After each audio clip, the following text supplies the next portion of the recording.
Here's another problem that Mr. Swan brought out. There's a big problem of whether or not COVID-19 tests are accurate. Many are not. Many people have been tested with a false positive.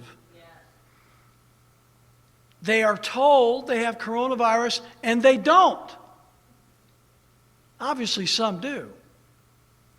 But with all medical testing, there are potential fails in the tests. We've known for years that there is a percentage of failed tests in the PSA testing, for example.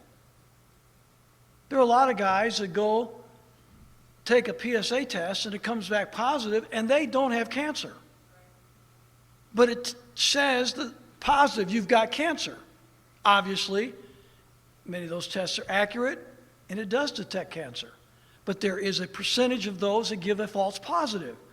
And those people do not have cancer, but they are tested that they do. So with this coronavirus, there is a significant number, whatever that percentage is, nobody knows at this point.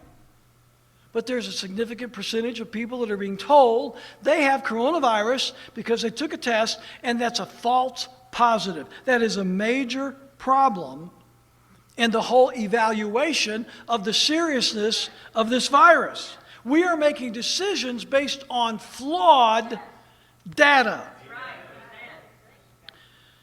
We also might need to address the problem of commingled diseases in a patient. Now, you in the medical community that are sitting in front of you, this is elementary to you, but we all need to understand this. Most doctors who have been treating a patient with, let's say, pneumonia or diabetes, realizing that when they come back one day with a flu and die, that the real cause of death wasn't the flu, it was the underlying more serious disease which weakened their immune system and made their body susceptible to the ramifications of the flu. It's what's called commingled diseases. They already had other diseases, very serious, and then the flu comes along and takes their life.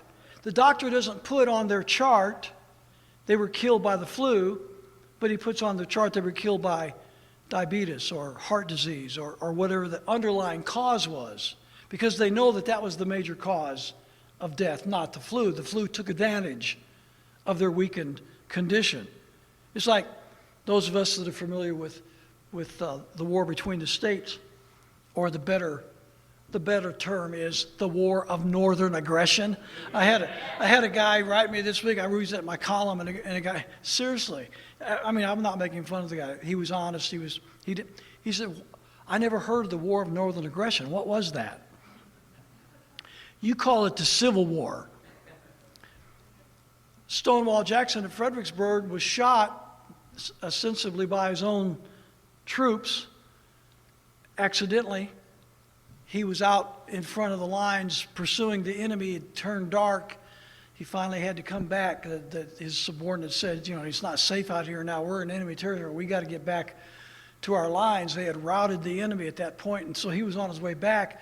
And the guards at the perimeter saw troops coming toward him, and they thought they were. This is the history of this the way it's told anyway.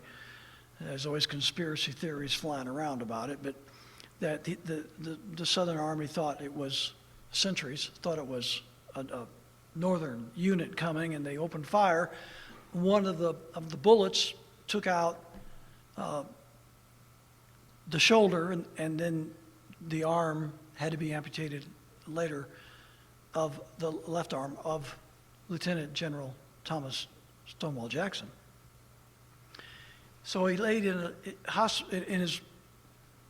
the home, and his personal doctor attended to him and had to take the arm. And whenever General Lee found out that his arm had been amputated, General Lee said famously, he said, General Jackson has lost his left arm, I've lost my right.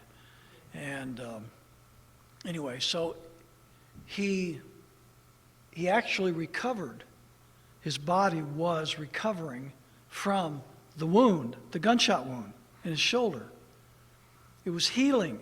All the shoulder and area around it was healing. But in his prolonged stay in bed, he developed pneumonia. And eventually pneumonia took his life. So if you were to ask anybody that, say, what killed General Jackson, most of them would say he was shot by friendly fire. And that's exactly right. Even though it wasn't the shot that actually killed him, it was the pneumonia that came into his body. But the pneumonia would not have come into his body had he not been severely wounded by a gunshot. You see what I'm saying? So this is the kind of commingled diseases. That's not a disease, but it illustrates my point. The commingled diseases that are going on today. So the doctor says, okay, this person died of heart disease. It was flu was the final straw, but it was the heart disease that took their life. The flu would not have taken their life had not he had severe heart disease. So they listed as that. But that's not what's happening with COVID-19. Because of the hype that COVID-19 is so deadly, medical personnel are assuming that a diabetes patient that tests positive for COVID-19 and ultimately dies of corona, which may have only been an added complication, or heart disease, or whatever the other disease might have been. So they are crediting all these deaths to corona, when if it was an ordinary flu, they would not do that. They would recognize the other symptom as being the major malady that took their life. All these mistaken data reports add to the unjustified deadly reputation of COVID-19. Let me give you this stat, and this came out from the country's National Health Authority. Okay, the country that I'm about to mention, their National Health Authority produced this statistic. Are you ready for some truth? Okay, 3 of you are ready. Are you ready for some truth? Right. More than 99% of Italy's coronavirus fatalities were people who suffered from previous medical conditions. 99% of all the fatalities from the coronavirus in Italy had multiple previous medical conditions. Again, this is by the Italian National Health Association or Board or whatever they call it. Here's the breakdown. This is their statistics. 48.5% of the deaths from coronavirus, 48.5% had 3 or more diseases or illnesses. That's almost half. 48.5. 3 existing diseases prior to contracting corona. 25.6% had 2 other illnesses. 25.1% had 1 other illness. 0.8% of all the deaths in Italy from corona had no other illness. 0.8%, which is about the global average of coronavirus death. It's under 1% globally. Did you hear that?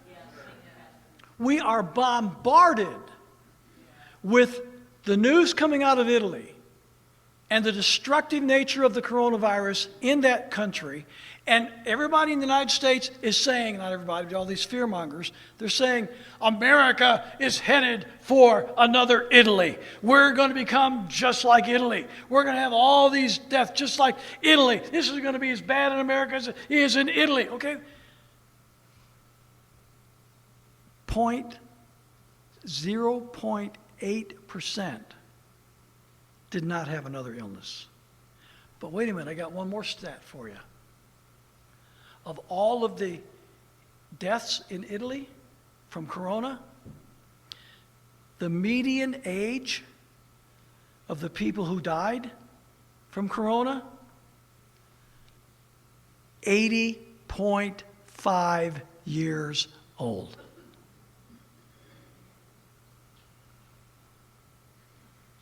80.5 is the average age of everybody in Italy who died of the coronavirus.